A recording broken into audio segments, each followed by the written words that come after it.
দূর দূর, হঠাৎ করে কেন যে এত চুল ঝরছে বুঝতেই পারছি না। কতদিন হয়ে গেল চুল ওঠা আর থামছেই না। না, এমন হতে থাকলে তো মাথায় টাক পড়ে যাবে। না না না, আজ রাজবৈদ্যের কাছে পরামর্শ নিতে হবে। কি ব্যাপার মহারাজ, আজ আপনাকে এমন চিন্তিত দেখাচ্ছে কেন? জীবনে বড় দুঃখ গোপাল, মন মেজাজ একদম ভালো নেই। সে কি কি হয়েছে মহারাজ? গোপাল থাকতে দুঃখ কিসের? আর বলো না, মাথার চুলগুলো আজকাল ঝড়ে পড়া পাতার মতো পটপট করে ঝরে যাচ্ছে। আমি তো জানি কেন এমন হচ্ছে, কিন্তু এখনই মুখ খুললে চলবে না। আর একটু বেশি বিপদ বাড়লে তখন মাঠে নামবো। তাই বলুন। এ তো খুব ছোট ব্যাপার। চুল ঝরলে টাক পড়বে, আর সেটা পড়া কত ভালো জানেন? কথায় আছে, যত বড় টাক তত বেশি টাকা। তুমি চুপ করো তো বাপু। যদি টাক থাকলেই টাকা হতো, তাহলে তোমার টাকা কোথায়? যেটা বোঝো না সেটা নিয়ে কথা বলো না। তাই না তাই, মহারাজের ঝরছে চুল, চিন্তার ভাঁজ মাথায়। গোপাল যতই চেষ্টা করুক, চিড়ে ভিজবে না কথায়। তোমরা সকলে থামো তো দেখি। ও রাজবৈদ্য, তুমি এর কিছু উপায় বলো। আগে মহারাজ, অনেক সময় দেহে ওই লৌহের পরিমাণ কমে গেলে এমন চুল ঝরে। আপনি বরং পালং শাক, ওই কিশমিশ, কলা ও আরো কিছু ফল আমি বলে দিচ্ছি, সেগুলো বেশি করে খান। আচ্ছা আচ্ছা আচ্ছা, তবে তাই করে দেখি।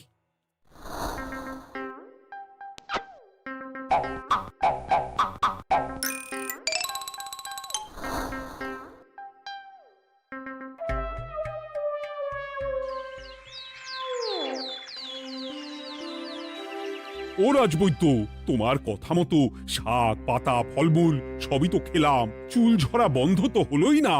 তো জানতামই এমন হবে। কিন্তু মহারাজ, এমনটা তো হওয়ার কথা নয়। কিন্তু হচ্ছে তো। আরে আমার সাধে চুল, কোথায় চলে গেলি সব? এর জন্য তুমি দায়ী। তুমি এর জন্য শাস্তি পাবে বৈদ্য। আমাকে আমাকে ক্ষমা করে দিন মহারাজ।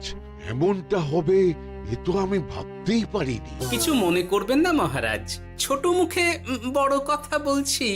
কিন্তু সত্যি এখানে রাজবৈদ্যর কোনো দোষ নেই। ওকে শাস্তি দেওয়াটা ঠিক হবে না মহারাজ। দেখেছেন মহারাজ, গোপালের সাহসটা দেখেছেন? আপনার মুখের উপর কথা বলছে। তা বলি, তুমি যখন এতই বোঝো, তাহলে নিজেই একটা আস্ত লোহা খেয়ে দেখো না, তোমার মাথায় চুল গজাচ্ছে কিনা। ঠিকই আছে, এসব মূর্খের মতো কথা কেবল আপনার থেকেই আশা করা যায় মন্ত্রী মশাই।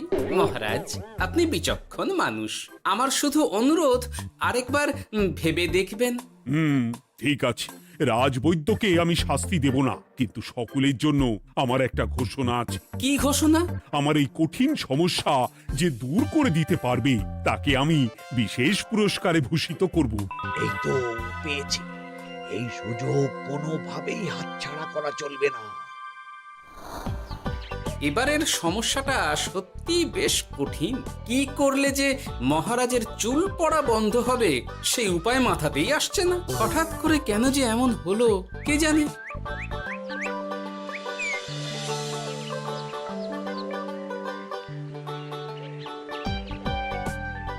ও মা, তুমি এসে গেছো?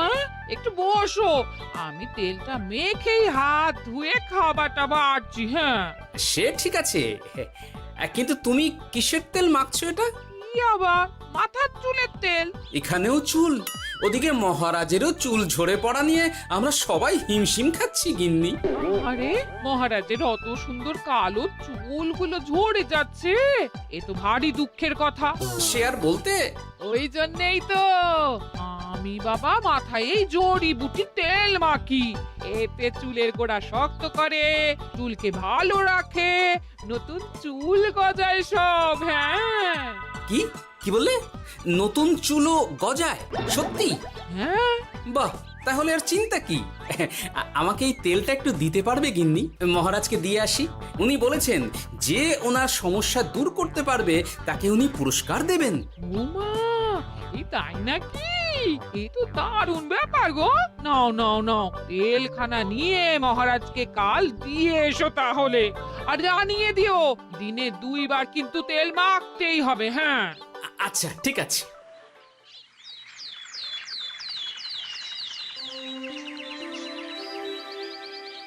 কোনো উপায় খুঁজে পেলে তোমরা?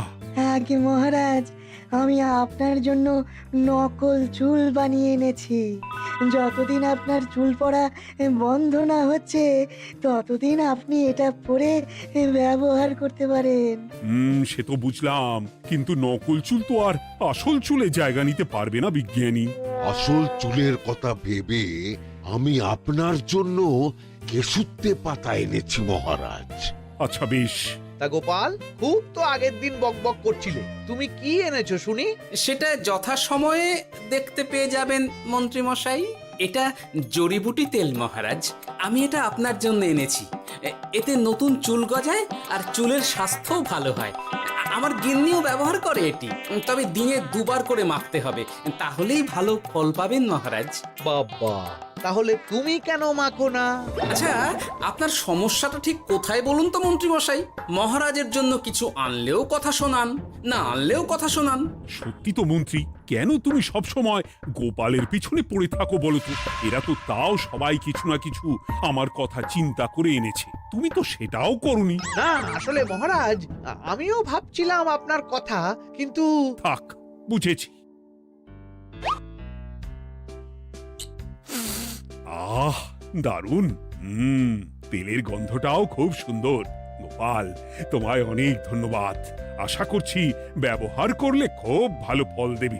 একদম দেবেই মহারাজ। দূর বাবা, ভেবেছিলাম এক, হলো আর এক। কোথা দিয়ে যে গোপালটা মাঝখান দিয়ে এসে নাক গলিয়ে ঢুকে পড়ে, খুব শক্ত পুরস্কার নেওয়ার। দেখাচ্ছি মজা।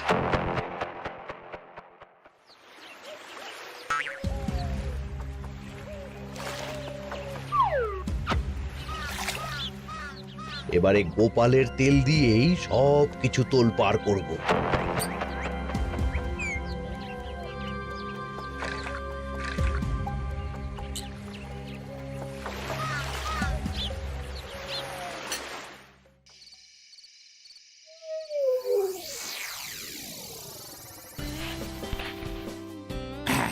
ব্যাস, হয়ে গেল 2 বার মাখা।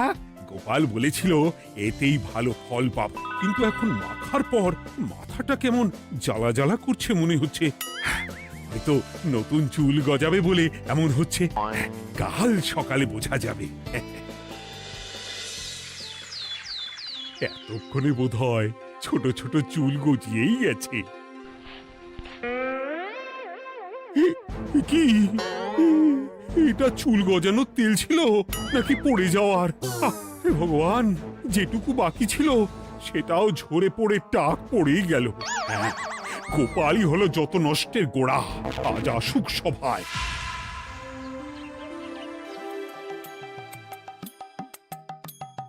এই যে এখন এলেন উনি। ও কি মহারাজ, আপনি এমন কাপড় মাথায় জড়িয়ে বসে আছেন কেন? তুমি আর এমন প্রশ্ন জিজ্ঞাসা করো না গোপাল, তোমার দয়াতেই মহারাজের এমন অবস্থা। মানেটা আমি তোমায় দেখাচ্ছি, দাঁড়াও। এই যে গোপালের দেওয়া তেল মেখেই আমার এমন হয়েছে, আর তার জন্য আমি তোমাকে কোনোদিনও ক্ষমা করব না গোপাল। বিশ্বাস করুন মহারাজ, আমার গিন্নিও মাখে এই তেল, কিন্তু এমন কিছু তো এখনো পর্যন্ত ঘটেনি। আমি আর কিচ্ছু শুনতে চাই না। আমার মাথা ভর্তি চুল আমি ফেরত চাই।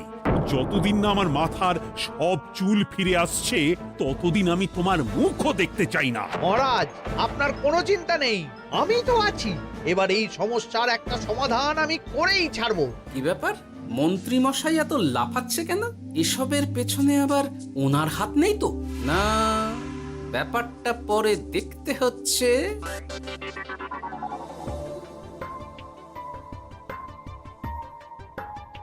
আমি বলি কি মহারাজ, এই সময়টা বরং আপনি নকল চুলটা মানে পরচুলা ব্যবহার করুন। হ্যাঁ, অগত্যা কিছু তো একটা গন্ডগোল আছেই।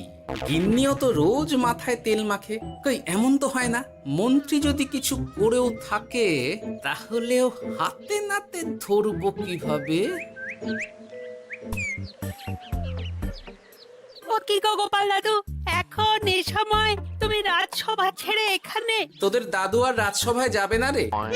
কি বলছো গো? কেন? আর কেন, বিনা দোষে এমন শাস্তি। তোমায় শাস্তি দিয়েছে, তুমি শুধু বলো কে তোমার সাথে কি করেছে, বাকিটা আমরা বুঝে নিচ্ছি। আচ্ছা বলছি, কৃষ্ণনগরের মন্ত্রী মশাইয়ের বাড়িটা কোন দিকে একটু বলতে পারবেন? কৃষ্ণনগরে নতুন নাকি?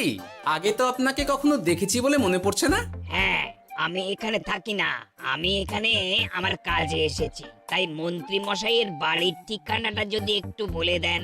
নিশ্চয়ই, এ পথ দিয়ে সোজা চলে যান, তারপর কিছুটা ডান দিকে গেলেই পেয়ে যাবেন। আচ্ছা, অনেক ধন্যবাদ। ভিন গাঁয়ের লোক মন্ত্রী মশাইয়ের বাড়িতে, ব্যাপারটা বেশ সন্দেহজনক লাগছে। এই এই গুলটে ন্যাপলা, তোরা তোরা দুজন একটু আড়াল থেকে দেখতো লোকটা মন্ত্রী মশাইয়ের বাড়িতে ঠিক কি জন্য এসেছে, তারপর আমায় খবর দিস। ঠিক আছে গোপাল দাদু। তোমার আবার এখানে আসার কি দরকার ছিল? আমি তো বলেছি যে আমি ঠিক গিয়ে তোমার পাওনা গন্ডা মিটিয়ে দেবো। মিটিয়ে দেবে? কতদিন হয়ে গেছে জানেন? দেখো, হয় আমার কীটনাশক আর সার সব ফিরিয়ে দিন, নয়তো আমার জিনিসের দাম মিটিয়ে দিন। কীটনাশক, সার আর কি করে ফেরত দেবো বলো? ও তো সব পুকুরের জলে মিশে গেছে। ওসব আমি জানি না, আমার পাওনা গন্ডা মিটিয়ে দিন, ব্যাস। চল চল, এখনই তাহলে গোপাল দাদুকে গিয়ে সব জানাই। চল চল। দাদু, ও গোপাল দাদু। তোরা এসে গেছিস? আয় আয় আয় আয় আয়। মন্ত্রী মশাইয়ের মুখ থেকে অনেক খবর পেলাম। তাই নাকি? কি শুনি? মন্ত্রী মশাই ওই লোকটার কাছ থেকে অনেক কীটনাশক সার নিয়েছে, কিন্তু এখনো জিনিসের দাম মেটায়নি। হ্যাঁ, ওই জন্যই তো মন্ত্রী মশাইয়ের উপর লোকটা খুব রেগেছিল, হুমকিও দিয়েছে 1 সপ্তাহের মধ্যে জিনিসের দাম সব মিটিয়ে দিতে হবে। তাই নাকি? কিন্তু কীটনাশক সার নিয়ে মন্ত্রী মশাই কি করবে? সেটা তো বলতে পারবো না দাদু। তবে হ্যাঁ, মন্ত্রী মশাই ওই লোকটাকে বলছিল যে ওই সব কীটনাশক সার পুকুরের জলে মিশে গেছে। কি বললি? পুকুরের জলে? আচ্ছা, এবার দুয়ে দুয়ে 4 করা গেল। অনেক ধন্যবাদ রে তোদের। বল বল, তোরা কি খাবি? কিচ্ছু লাগবে না গোপাল দাদু, তবে ভোলা বয়ের আর মিষ্টি খাওয়ালে। আচ্ছা আচ্ছা। কি করে যে মহারাজকে আসল ব্যাপারটা বোঝাই, কিছু তো একটা উপায় বের করতেই হবে। তা বলি বাবা, রাজসভায় যেতে হবে না বলে কি সারাদিন এইভাবেই শয়নে শয়নে দিন কাটাবেন বাবা? হ্যাঁ, উপায় পেয়ে গেছি। বুঝলে গিন্নি, আমাকে একটা জায়গায় যেতে হবে, বুঝলে? তারপর ওখানে যদি কাজ হয় তাহলে আগামীকাল রাজসভায় আমি যাব। কিন্তু তুমি যে বলেছিলে তোমার এখন ছুটি। হ্যাঁ, কি আর করি বলো, গুরুত্বপূর্ণ একটা কাজ, তাই যেতেই হবে। আচ্ছা যাও। ওই গো বিজ্ঞানী, আরে গোপাল যে, বলো। এই এই যে বিজ্ঞানী, একটা বিশেষ দরকারে তোমার কাছে এলাম, বুঝলে? হ্যাঁ, বলোই না। আচ্ছা, এই দূষিত জলকে কিভাবে আবার পরিশুদ্ধ করে বলতে পারবে? কেন পারবো না? জলের মধ্যে একটু চুন আর ফটকিরি দিয়ে দিলেই জল আবার দূষণমুক্ত হয়ে যাবে। তবে ওগুলো দেওয়ার পর কিছুদিন সেই জলকে ব্যবহার করা বন্ধ রাখতে হয়। হ্যাঁ। আচ্ছা আচ্ছা, অনেক ধন্যবাদ, আসি তাহলে। হ্যাঁ,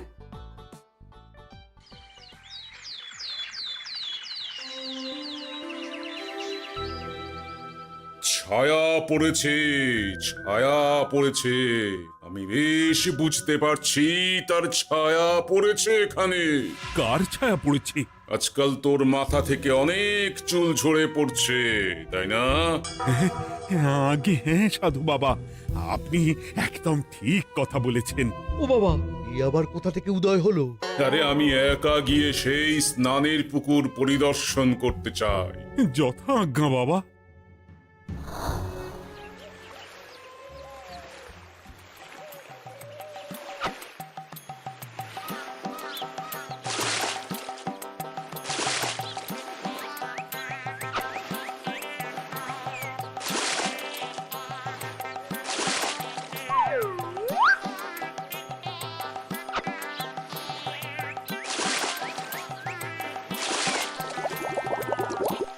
যাক বাবা, মোটামুটি সপ্তাহখানেক এভাবে থাকলেই পুকুরের জল আবার আগের মতো পরিষ্কার হয়ে যাবে। এবার শুধু মহারাজকে একটু বুঝিয়ে বললেই হয়ে যাবে।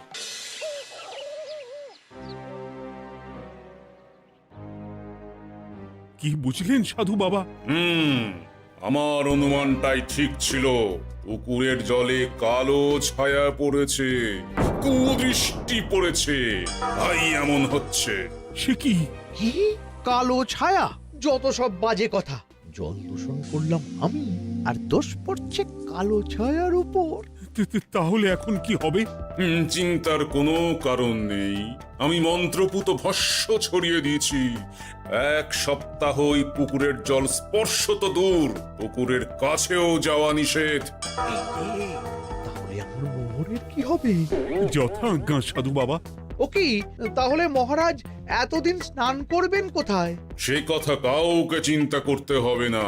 মহারাজের ওপরে কালো ছায়া পড়া জল পড়েছে, তাই আগে সেটা শোধন করতে হবে। আমাকে তাহলে কি করতে হবে সাধু বাবা? আমার শিষ্য গোপাল আমাকে আগেই এই বিষয় জানিয়েছিল। আমি তার হাত দিয়েই তোর স্নানের জল পাঠিয়ে দেব। তাই আগামী 1 সপ্তাহ সেই জল দিয়েই তোকে স্নান করতে হবে। কি গোপাল? দেখছো তো মন্ত্রী, গোপাল আমাকে কত ভালোবাসে। আমি ওকে কত কথা শোনালাম, কিন্তু না না না না, কাল থেকেই আমি আবার গোপালকে রাজসভায় ডেকে আনবো। আমি আসছি, আমার কাজ হয়ে গেছে। আর হ্যাঁ, তোর স্নানের পুকুরের চারিদিকে প্রহরীর বন্দোবস্ত কর। কাক পক্ষীও যেন ওখানে প্রবেশ করতে না পারে। আচ্ছা বাবা, আচ্ছা।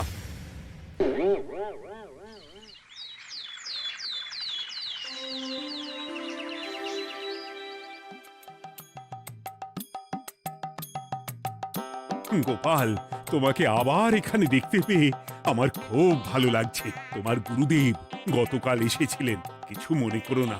না বুঝেই তোমাকে অনেক কথা শুনিয়েছি। না মহারাজ, আমি জানি আপনি আমাকে খুব ভালোবাসেন, তাই আমি কিছু মনে করিনি মহারাজ। এই নিন, আমি আপনার স্নানের জল এনেছি। হ্যাঁ হ্যাঁ, দাও দাও দাও।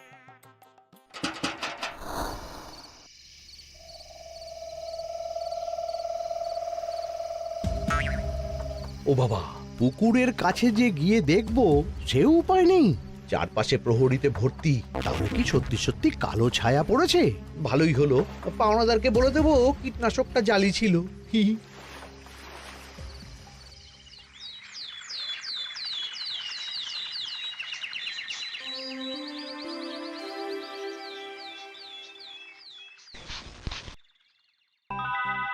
এই তো আমার সেই পুরনো কালো চুলগুলো আবার ফিরে এসেছে। আহা, কি যে আনন্দ হচ্ছে দেখে।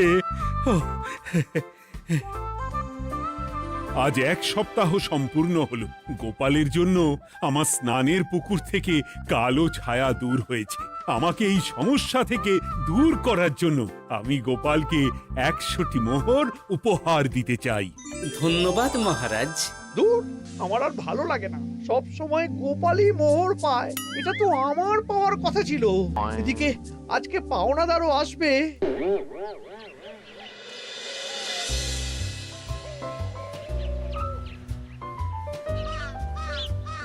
গোপাল দাদু, ওই লোকটা এসে গেছে। আচ্ছা, আসছি। এটা তো মন্ত্রীর বাড়ির দিকে রাস্তা। আমরা তাহলে ওদিকে কেন যাচ্ছি গোপাল? আপনার পুকুরের আসল রহস্যটা কি সেটা আপনি জানবেন না মহারাজ? মানে? নিজের চোখেই দেখুন, তাহলে বুঝতে পারবেন। আর একটু সময় দাও আমায় ভাই, এমনিতেও তোমার কীটনাশক কোনো কাজের নয়। কি এখন এসব কথা আর একদিনও সময় দিতে পারছি না। একটু বোঝো, একটু। সব আমি মহারাজের পুকুরের জলে মিশিয়ে দিয়েছি। মন্ত্রী, তুমি তাহলে সেই কালো ছায়া? মহারাজ, আপনার পর্দা ফাঁস হয়ে গেছে মন্ত্রী মশাই। তুমি তাহলে সবটা জানতে? একদম প্রথম থেকে। রে, খুব জোর ফেঁসেছি। এদিকে পাওনাদার, ওদিকে মহারাজ, এখান থেকে কেটে পড়তে হবে। গন্ডগোল করে আবার পালানো হচ্ছে তবে রে। বলো, কেন করেছিলে? মহারাজ, আমি ভেবেছিলাম আপনার সব চুল উঠে গেলে আমি আপনার কাছ থেকে চুল গজানোর ওষুধ দেওয়ার নামে অনেক টাকা লুটবো। কিন্তু সেই ভাবনা ভাবনাই থেকে গেল, সেগুড়ে যে বালি হয়ে গেল। ভাবা যায় চুলের জন্য চুলো চুলি, হ্যাঁ?